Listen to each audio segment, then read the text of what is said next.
Welcome back to The Pitch, an Ashland University Women's Soccer Coaches Show. I'm Cade Crackister alongside head coach Caleb Polino. Coach, good week for you guys. Yeah, anytime you go 2-0 in conference play, especially opening up, we'll take it. Yeah, 100%. We'll talk about these two games. We'll also preview some of the games you have coming up. And we'll also talk about your goal scores, because last week you guys scored 14 goals across two games against Tiffin and Ashland. So let's dive into those games. Let's talk about that first one, Tiffin. I think you guys played on Thursday against them. Thoughts on that one? You guys came out swinging early and often. Yeah, I thought we had a really good showing. When you generate 4 or 5 really good goal scoring chances in the first half, it takes a lot of belief out of the other group. So I was pleased with how we scored goals. We scored goals in run of play, set pieces. We won both halves. We kept the shutout and clean sheet, which is most important. So I was really pleased with the effort on Thursday night. Yeah, and Danny Hicks was one of those individuals leading the charge up front, was able to poke around balls, got 4 goals, 2 assists, was really just helping keep that offense flowing. Talk about her performance. Yeah, classic Danny. I think,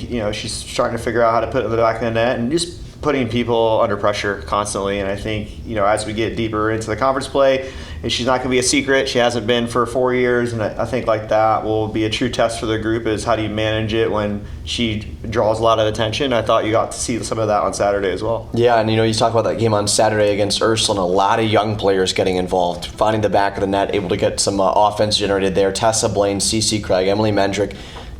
When you have that depth to be showed in just the freshman class and the sophomores, what does that mean to a team? Yeah, I think that's huge. When you can score 7 goals, and Danny wasn't a goal scorer in any of the 7, yeah. I think that speaks volumes to the group. And I also think this is the first time since I've been here that we've had someone score multiple goals that weren't named Danny McKinley in a game. Yeah. So I think getting those players on the board and finding some volume within the group, and especially when we subbed, I thought that was really important for those groups to get goals as well, and it's happy to see that. Yeah, and there's one player too that kind of stood out to me that came in as a substitute and just found the back of the net in both games. Actually, it was Kira Erling. Talk about her play and her ability to come in off the bench and just provide a spark. Yeah, she's a senior and she understands her role and expectation. In training, she's always scoring goals on set pieces and creating chances. So you have to try to find a way to get her on, because I think she provides that. And great for her to get her first 2 collegiate goals here at Ashland and back-to-back games, and we love seeing that from her and the work she's putting in. Yeah, and in both games you guys came out swinging early, were able to find goals and kind of put the game, not to rest, I guess you could say, but in your control. How do you keep that momentum going coming out of a halftime break? Yeah, I think, the standard expectation is the same, is try to win both halves. And we got to kind of reset, refocus, hey, it doesn't matter what we did in the first half, that process was done. Now it's approaching the second half with the same mentality of go try to win it. And I think for us, if you win both halves, you're not going to lose a game. So I think for us, that's been the mentality, and I think the group has done a really good job of it, because it's not typical for us to do that in previous years. In the last 2 games, we've been able to do it. Yeah, and you can't win a game without having a good back line, solid goalkeeper playing between the pipes. You talk about Kellen Fossil, who scored her first goal, was also on that back line. Yep. And then the goalkeepers as well, who had clean sheets. Yeah, you look at the lineup from last year to this year in the back 4 and in the goalkeeping position, it's completely different. Yeah. So it's kind of the next player mentality. That's always been the case since I've been here, and finding players that fit the mold and what we're trying to do, and most importantly, keep it out of the back of the net. And great for one of the backs to get a goal as well. It's always good to see Kellen get her first goal here as an Eagle. And I think that they're getting more comfortable and starting to gel and figure each other out and start to build that relationship. So that's exciting to see. Yeah, you talk about the goalkeeper play a little bit more in depth here. You and I both know that position's one of those ones where you have to come out and be ready for anything that comes your way. It's if they get by, if an attacker gets by the defense, it's just you and that person. You got to make the save. And we see Daniel, we see Izone, and we see Watts in the game on Saturday.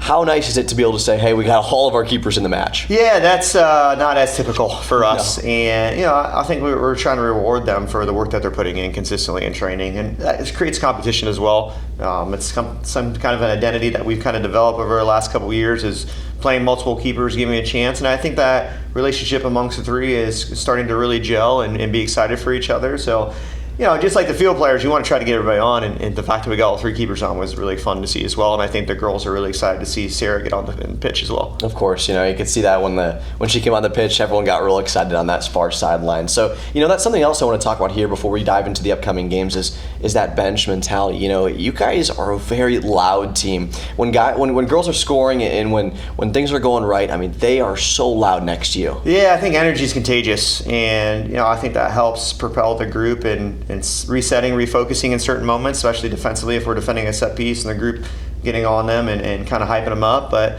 I think that creates the belief in each other and also takes away belief in the other team when you have so many people that are kind of on board. You see that mentality from our bench.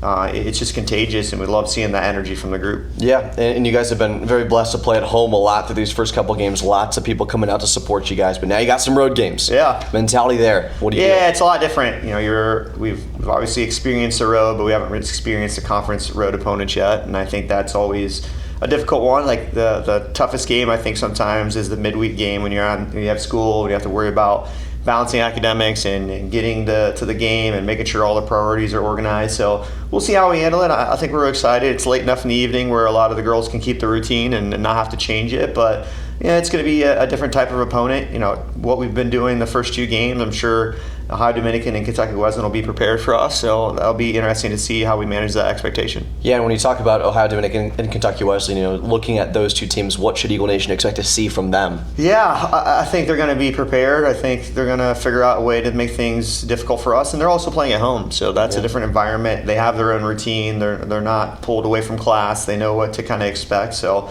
you know, for us, I think the transition playing against them will be difficult, but I think our group will manage it really well. And we start with the preparation today for our opponent on Wednesday, which is a little bit different for us because we're typically playing on Thursday. So the transition to the scouting report and making sure everybody's ready to go is a little bit faster, but we're excited to have a little extra couple days in between the Wednesday and Saturday game. Yeah, and lastly, how do you keep this momentum moving forward? You guys have rattled off a couple big wins. Yeah, I think that's the word that we keep using is momentum. You got to keep pushing it and going forward because I think anytime you stop it, you know, you have to restart and it's just not as great anymore. So we'll challenge the group in training today. We'll create competition like we normally do, and you know, we're always talking about how to be a better version of ourselves and what we need to do to win a national championship. So that'll start today with the conversations that we'll have with the group. Perfect, Coach. Thanks so much for your time. Thank you. If you want to find out more about Ashland University women's soccer, head over to goashlandeagles.com. You can find the schedule, statistics, coaching staff roster, whatever you guys need. Thanks so much for tuning into The Pitch right here on the Eagle Network.